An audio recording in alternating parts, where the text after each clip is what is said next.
নমস্কার বন্ধুরা, চলে এলো রঙ্গবতী মহিলা ইলিশ মাছের মাথা দিয়ে একদম সিম্পলভাবে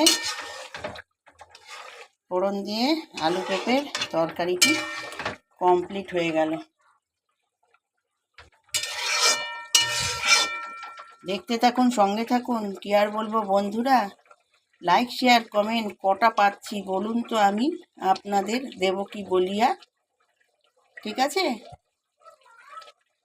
আমার চ্যানেল দেখে অনেকেই অনেক কিছু শিখেছে। যাই হোক, আমার খুব ভালো লাগে, আর আমিও বুঝতে পারি কি কথা, কি কোথায় কি বলছে, কোনটা শিখেছে কোনটা, খুব ভালো লাগে। তা যাই হোক, দেখতে থাকুন, সঙ্গে থাকুন। সবই বুঝি ভাই, আমার মতো আমি রান্না করে খাই। ঠিক আছে, নকল করি না বন্ধু, আমি নিজের ইচ্ছায় চলি। আমার পথ সোজা থাকবে, ঈশ্বরের আশীর্বাদ, তাই তো আমার সাথে বলি বলি বলি।